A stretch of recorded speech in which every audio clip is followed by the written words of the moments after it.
नमस्कार। राजनीतिक खबरों के सबसे दिलचस्प ठिकाने में मैं रूपेश मिश्रा आप सभी का स्वागत करता हूं।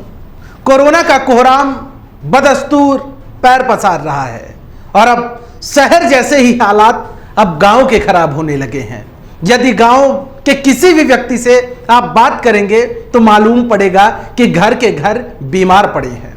और सबसे जो चिंता की बात है वो ये है कि जब शहरों के अंदर चिकित्सा व्यवस्था खुद वेंटिलेटर पर चली गई हो तो गांव के अंदर कैसे हालात होंगे, इस बात का आप अंदाजा लगाइए।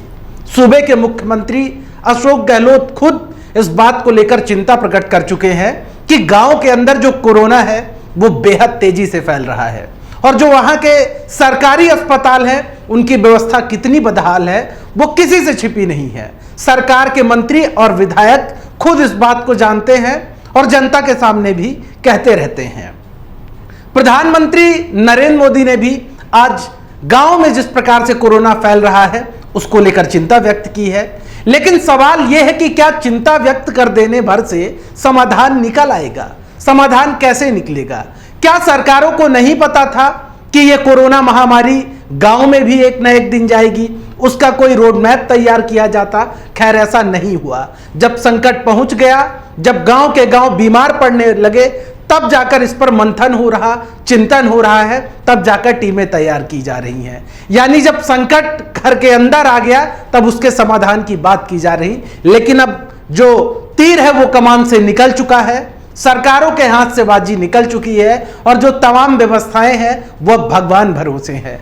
आप गांव के किसी भी व्यक्ति से बात करेंगे तो वो आपको बता देंगे कि असल हकीकत गांव के अंदर क्या है। खैर इसी बीच गहलोत कांग्रेस पार्टी के वरिष्ठ विधायक भरत सिंह कुंदनपुर ने मुख्यमंत्री गहलोत को एक पत्र लिखा है।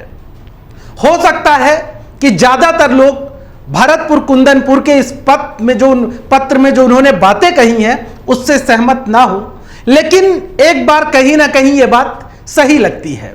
दरअसल भरत सिंह ने कहा है गहलोत सरकार की कि जो झोला छाप डॉक्टर हैं उन डॉक्टरों को अनुमति दे देना चाहिए कि वो गांव गांव जाकर लोगों का इलाज करें, क्योंकि सरकार के बस में नहीं है कि वो ढाड़ी गांव तक बैठे हुए अंतिम व्यक्ति तक उपचार मुहैया करवा सके। और वहां झोला छाप डॉक्टर ही हैं जो घर घर जाकर इलाज करते हैं। भरत सिंह कुंदनपुर ने पत्र में यह भी लिखा कि भारत में जुगाड़ लंबे अरसे से चलता रहा है तो सरकार को यह जुगाड़ भी आजमाना चाहिए। कहीं ना कहीं खुद भी लगता है कि जब चिकित्सा व्यवस्था ही वेंटिलेटर पर हो तो फिर यह दांव भी सरकारों को आजमा ही लेना चाहिए। दरअसल भरत सिंह कुंदनपुर सिर्फ इतना नहीं कहते, पत्र में वो ये भी बताते हैं कि झोला छाप डॉक्टरों के फायदे क्या हैं। उन्होंने लिखा है कि सबसे पहला फायदा तो यह है कि झोला छाप डॉक्टरों की सेवा 365 दिन 24 घंटे उपलब्ध है। इनके व्यवहार में अपनापन व जनता के प्रति विश्वास पैदा करने वाला होता है। अपनी सेवा के आधार पर ही यह चिकित्सा के बाजार में जिंदा रह सकते हैं। मरीज के बुलाने पर यह उनके घर जाकर सेवा प्रदान करते हैं। इनके संपर्क में शहर के अच्छे डॉक्टर्स होते हैं तथा आवश्यकता होने पर मरीज का शहर में इलाज हेतु जाने में मदद करते हैं। इनसे अपने कामकाज को सुधारने की ललक रहती है।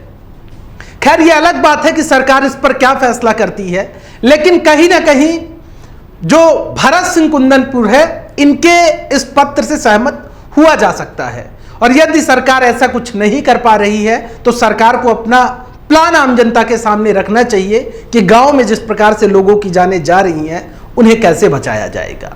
अब दोस्तों बात कर लेते हैं सियासत में पड़े कोरोना के ग्रहण की, कि किस प्रकार से सूबे के पूर्व मुख्यमंत्री सचिन पायलट की सियासी उड़ान पर कोरोना का ग्रहण लग गया है। आपको बता दें पायलट कैंप को लंबे अरसे से सियासी नियुक्ति, मंत्रिमंडल के विस्तार का इंतजार है, लेकिन यह काम लगातार डिले होता जा रहा है, लगातार टलता जा रहा है।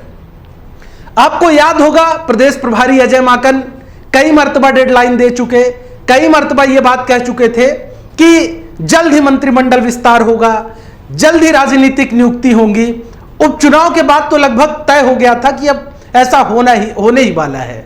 लेकिन उपचुनाव के बाद भी अब दूर दूर तक ये आसार नजर नहीं आ रहे हैं, क्योंकि कोरोना आला कमान को एक बड़ी वजह मिल गई है। लिहाजा इस मामलात को लेकर पायलट कैंप के अंदर सियासी भविष्य को लेकर आशंका के बादल मंडरा रहे हैं।